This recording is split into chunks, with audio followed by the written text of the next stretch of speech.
So you made it. You're in life 2.0, and you're probably feeling pretty secure in the knowledge that you're on your way to your own personal masculine nirvana, realizing the vision of your life, the autonomy, the authenticity, the whole thing. You've got it going. But you and I both know you are just one glazed donut away from being back into life 1.0. That siren song is calling you, man. The seduction is there. Those are some empty calories. You know it. But nevertheless, they taste so good. They are just so good. So today, we're going to talk about the temptations, the pressures from society, from family, from desire, and how to maintain your frame, how to stay on track, how to stay firmly entrenched in life 2.0. Let's talk about it.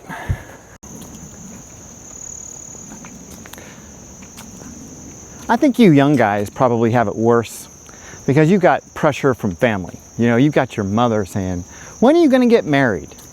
You've got relatives saying, hey, are there going to be any grandchildren anytime soon? What's wrong with you? Social events that you go to where everyone's coupling up. So when you get into your late 20s, early 30s, everyone seems to be getting married. And here you are, the lone single guy. What's going on with you? What's wrong with you, man? So you got to be able to respond to these things. You got to have some answers. You got to know what to expect because you're going to get this. If you haven't already heard it already, you're going to get it. So number one, you got to stay confident in who you are as a man. You cannot allow other people's questions and doubts and concerns to throw you off your track. Partly, they want what's best for you, but really, they want you to conform to what they think is the right path forward. And they really have no better insight into this than anyone else. So don't take what they say as gospel. The concern about you getting married or not getting married is just, conforming to someone else's idea of what's right or wrong, and it's not necessarily true. Society and your friends and family saying, is there something wrong with you? Why don't you get married? What's wrong with you? Why don't you have a solid relationship? Well, the answer there is you're not against relationships, you're just against bad relationships. There is a difference. Vast majority of people who have been together with someone for at least a decade regret it. They regret it. You don't want to be that guy that wakes up one morning with that sense of regret. Like, holy shit, what did I just agree to? Have I just gotten myself in too deep? You know what I'm talking about. I mean, if you're a man over 40, you have definitely had that feeling where you've just woken up, this girl's laying next to you, and you're thinking, fuck me. What was I thinking? And the truth of the matter is you probably weren't. So the first rule is don't make decisions in and around sex. Do not make decisions in bed. Do not make decisions with a woman present. Always take some time to stop and reflect and think before you allow something to change in your life. Do not allow your family or friends to push you because chances are they don't know what they're talking about. They have no clue what they're into or what you're into. And even if they do, we're all individuals and there is no way to compare one person's path to another. You can't judge one person's path and you can't dictate another person's path. So I strongly suggest that you don't take advice from friends, family, and others who seem to have your best interests at heart because they're just conforming, like I said, to society's expectations of what you should or should not be doing.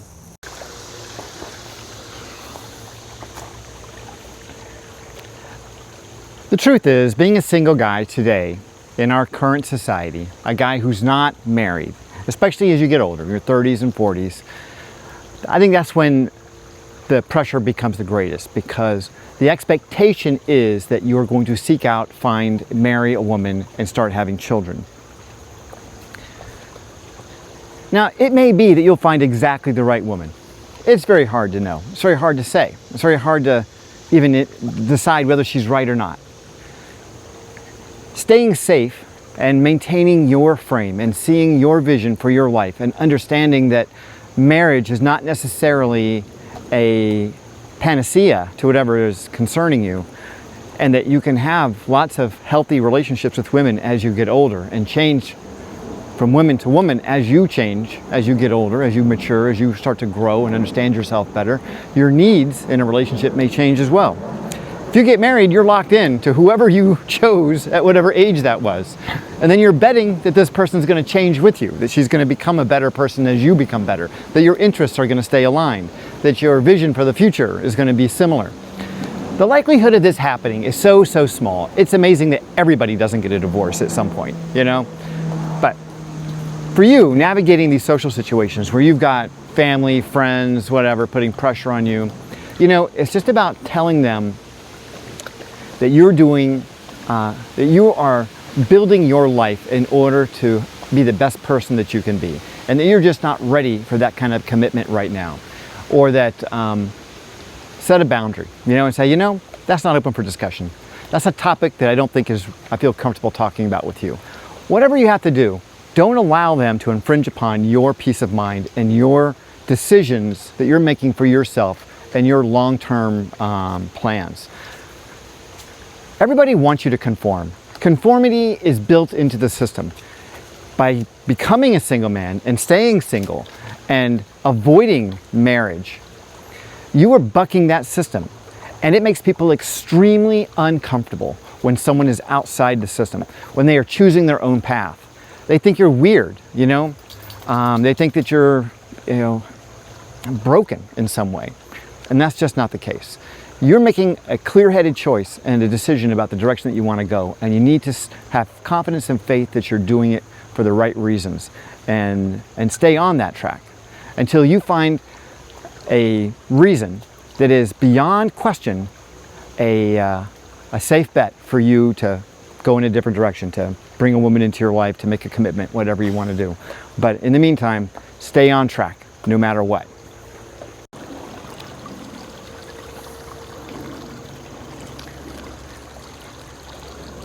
The biggest problem most guys run into is loneliness. Loneliness is an epidemic in our society. So when you make the conscious decision to be single, there is this illusion, this idea in your mind that you are going to experience loneliness. First, let me just point out the contradiction that so many guys who are in relationships, who are married, who have been married for decades, are far lonelier than you, because there is no greater sense of isolation than living in a household with someone who's supposed to love you, who's supposed to be committed to you, and who is ignoring you or who is treating you like the furniture. So loneliness can happen in lots of different ways. But the fact that you're alone can create the illusion in your mind, and you can fool yourself into believing that you are lonely. Loneliness really is just a lack of connection with another person, or just a lack of connection at all. Sometimes, you know, having the dogs around will help me have connection because I talk to them, they're running around the house, they want to eat, they want to go out, whatever. There's a little bit of a sense of connection. There's a communication that occurs between us. So there's no loneliness, especially when the dogs are around. But beyond that, let's talk about solitude. Because solitude is more of a connection with yourself. This is when you're taking time out specifically and intentionally to take inventory, to see where you're at, to see the things that you want, to create your frame, to fine-tune your life to the direction that you want, to grow emotionally, spiritually, intellectually, to take time out for yourself. Solitude is about building strength and resilience. It's about self-reliance. It is not a sensation of feeling sad, weak, lonely, or unsure of yourself. Being alone and feeling that sense of solitude, it gives you as much comfort as you could have in being with your best friend and hanging out somewhere. So change your perspective just a tiny bit, and you will find that loneliness evolves into something much more meaningful and much more powerful. Loneliness is just another form of feeling sorry for yourself. Self-pity is the worst kind of pity. You know, I don't want to be pitied by anybody, you know? I think about Mr. T, pity the fool. No, I don't want to be the fool. I do not want to be the fool here. I do not want to be pitying myself. And so I implore you don't let yourself fall into that trap. And if you feel that coming on, because your emotions will do that, see them as the dashboard blinking an idiot light at you. It's like, dude, you need to get into solitude mode. You cannot be allowing yourself to fall into this loneliness mode, because loneliness mode leads you to downloading an app. Next thing you know, you're swiping on Tinder, you know? And yeah, maybe you'll get lucky and you'll have some girl, you know, to meet you for that night. And yeah, that's not gonna end well. You know, you're not gonna feel good about it. It's probably not gonna be the love of your life. More often than not, you're gonna hook up with some girl and she's gonna complicate your life and make you wish you had just turned on the TV instead. Anyway, loneliness occurs in our heads. Loneliness is not something you can get out in the world. It's like stress or anxiety or depression. Loneliness is a state of mind. It's not an experience that you can get from someone else. You can't catch it. It's not a disease. It's not like a virus. It's something that you do to yourself. So don't let yourself fall into it. Since you can't get it from anyone, you're the only one in control of it. The good news is you can turn it around. You do not have to allow yourself to fall into that trap.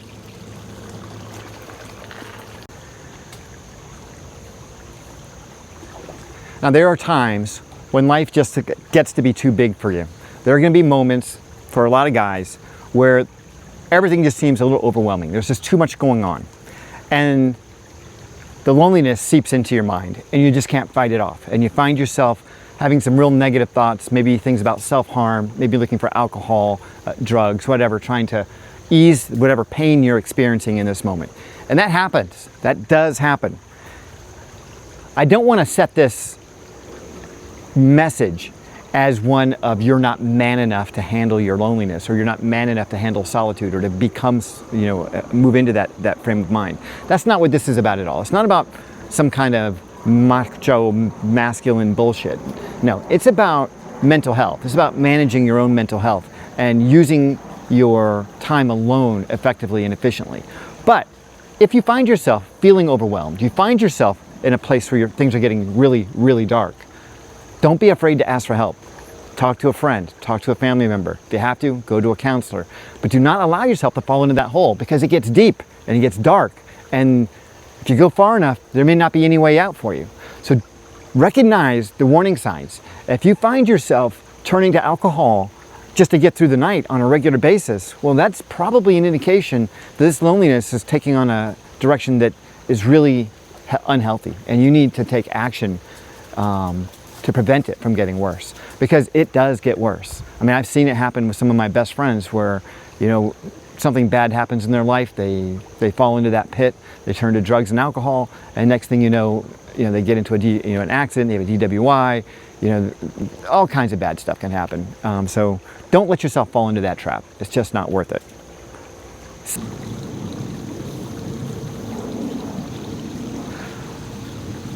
It's my sincere belief that the biggest problem men have today is the lack of brotherhood with other men, is the lack of connection that we have.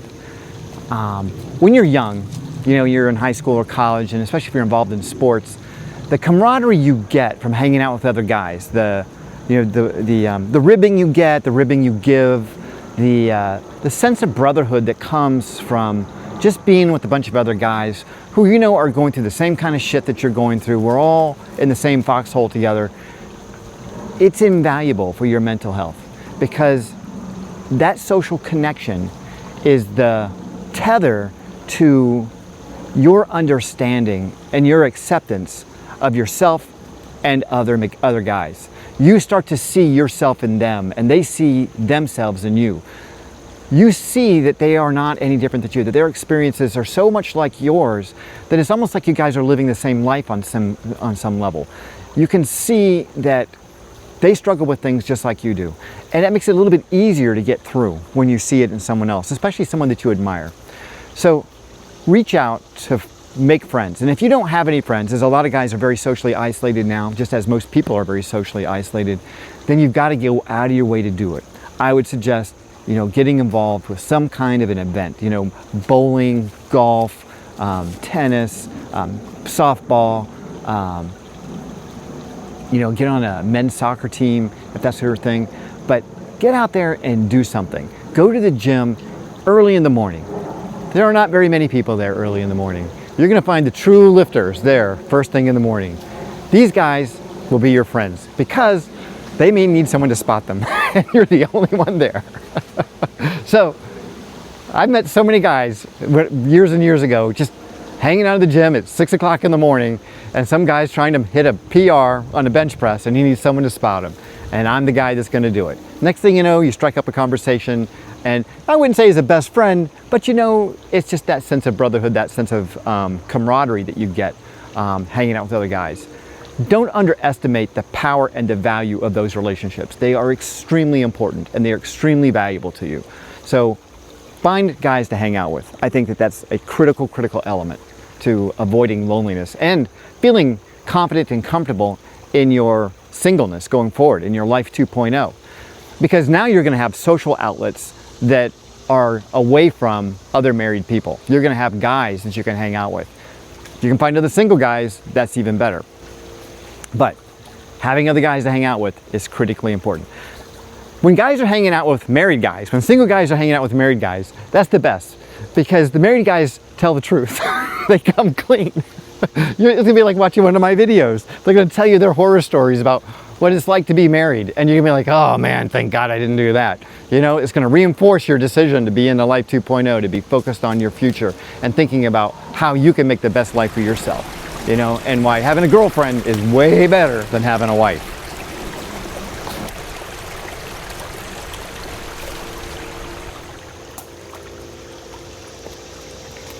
I've talked about this in some of my earlier videos, but getting involved in the community really is an excellent idea. And when I say involved, I mean really take it to the next level. Like if you're going to get involved in some kind of a club, or you maybe even start a club, be the host. Be the guy that is in charge. Like, take control of the situation. So many of these clubs and organizations are lacking cohesiveness because there isn't someone who can be the central figure. And as a single man, you have the time and the energy and the opportunity to be that central figure in this club. Being the central figure of an organization or a club is a crazy advantage, because now you are, by default, the alpha. You know what I mean? And if you're in some kind of an organization where there's going to be a lot of single women there as well, oh man, yeah, you have landed in it. Yeah, you're like the stud horse out on the pasture. You know what I mean? Like, you got your pick of the litter, because you're the one everyone's got to come to make arrangements. You're the one who's organizing everything. You're assigning roles. You're the one who's in charge. And yeah, being that guy in a social situation, not only does it give you something to do and it's fun, but it also opens the door to a lot of, you know, relationships with women, but also you're going to meet a lot of guys and have a lot of fun. So don't think that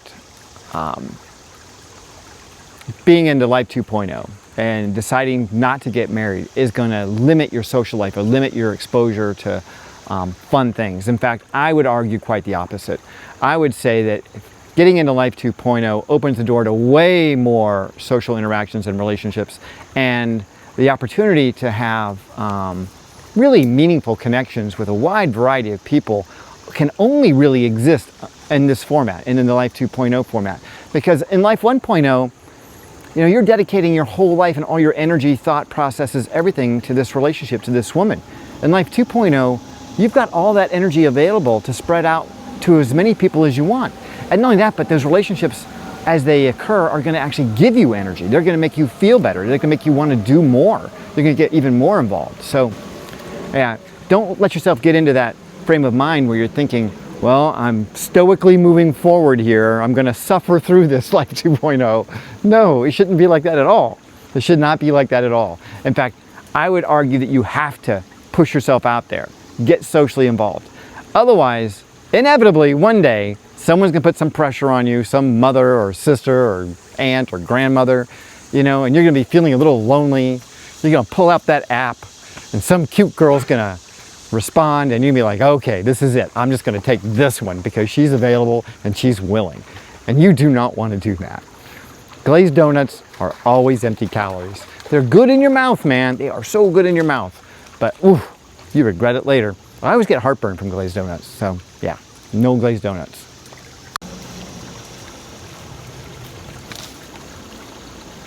So if you want to taste a few donuts, let's say you just want to rent a donut, you know, I shouldn't say rent. You're going to just enjoy a donut or two, but you're not going to keep them forever. You want to date. You want to get out there and get social with some women. The first thing to remember is that you are a value, that you bring way more value to a relationship than the vast majority of women do, because your commitment is powerful. Even, as I said in the earlier video, if you're, a 0 commitment is like a one-night stand, and a 10 commitment is a marriage, staying between 2 and 8 or 2 and 9, you can still have a lot of value in that commitment, because you're going to be taking them out, you're setting agendas, you're making, you're buying meals, you're taking them to shows, you're entertaining them, and you're enhancing their life, and you're making their life more valuable. Plus their opportunity to be with you, to experience, your perspective on the world. There's all kinds of things that you're bringing to the table that is extremely valuable to women. You do not need to move into a relationship or approach a relationship from a position of weakness or neediness. In fact, you need to have that abundance mentality. There are 4.2, 4.3 billion women on the planet. There are plenty to go around. They're looking for you, and you're looking for them. Just have faith that if you stay on track, that you're going to find more than enough women to have as much fun as you want. Now, you're going to have to put some energy into it. You can't obviously, go in your sweats, and you're going to have to take a shower and stuff like that. But you can definitely find some wonderful women to hang out with. When you're with them, you got to be interviewing them. You need to make sure this is the kind of person that you want to have in your life. You do not want to bring some nut job in your life, even if it is just for a good time, because nut jobs inevitably cause chaos, beyond what you can even think. It's like something out of a movie. I remember this girl I dated once back in college, and she fell really, really hard for me, and I was not really nice to her. And she slashed the tires on my car. Yeah, I was having one of those oh my God, what happened to my car moments. Yeah. So you don't want to have that. That's not the kind of energy you want in your life. So make sure that you are filtering these people. Don't go into this with a scarcity mentality. That's the most important thing. Because if you have a scarcity mentality, you're going to overlook the giant, giant red flag. That giant ring in her nose, or that blue hair, or that tattoo on her neck. Just telling you, don't do it, man. Don't do it. Yeah, she might be hot, but no, no, no, no. Find good quality people to hang out with. Even for people you're just wanting to date or have sex with, make sure they're decent human beings. You do not want to have a chaos event in your life.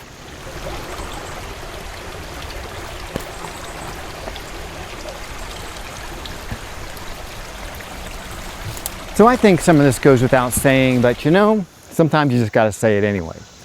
Do not get into a legal entanglement with a woman that you're dating. Of course, that means don't marry her right off the bat, but that seems obvious, but I'm just going to mention it. Don't get married, but don't co-sign a loan. Like, don't get into a situation where you're financially obligated on behalf of someone that you're dating. That is a terrible, terrible mistake. And a lot of guys do that, and I don't fully understand why they do it, what makes them think that's a good idea.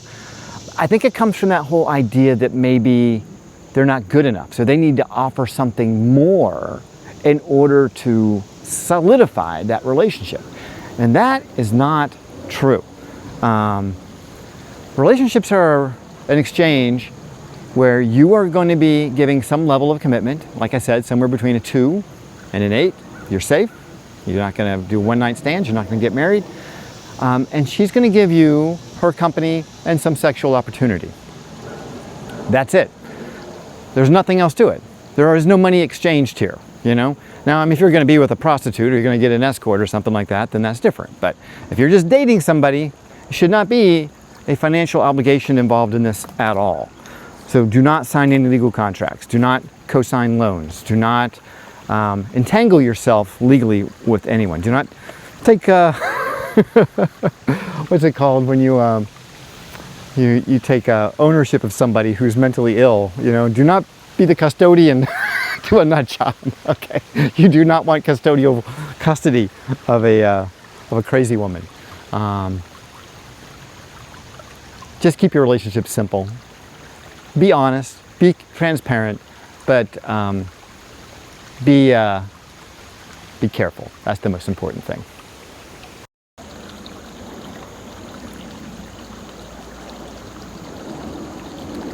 The biggest traps that cause most guys the biggest problems are the ones we've discussed. Isolation, understanding what it is to be alone, understanding the difference between loneliness and solitude. Validation, getting other people's opinions and ideas and beliefs about what you should be doing, looking for approval. Any of that stuff, not going to work out for you. You do not want to have that in your life at all. And scarcity. Scarcity applies obviously in dating. You do not want to have that scarcity mentality, but it applies to everything else in your life. Have an abundance mentality. Abundance mentality changes you from a negative defensive position to one where you are, your head is up, you're looking for opportunities, and you can be aggressive about claiming your piece of the pie. You know, if you don't think there's enough to go around, then you're always going to experience that. But if you believe there's more than enough for everyone, then you are going to grab up what your share of that is.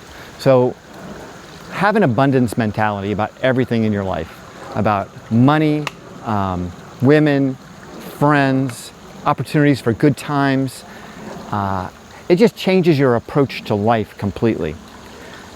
It goes from being in this negative, isolated, you know, looking for approval state to one where you are heads up, eyes are out, looking for opportunities to expand your life and to become the best version of yourself. Because when you're in that frame of mind, great things happen. They just do. They just happen all the time. When you're in that negative state of mind, nothing good's going to happen. I think I said it last time. No one's going to bring you opportunities while you're sitting on your couch. You know, you got to get out. You got to, you know, get involved, get engaged, find people, be around them, be a leader. It's your life, man. Live it. Live it like you want it. You know, because if you don't, you're going to lose it. And then that's not going to be any fun, you know? So life is meant to be enjoyed. Enjoy it.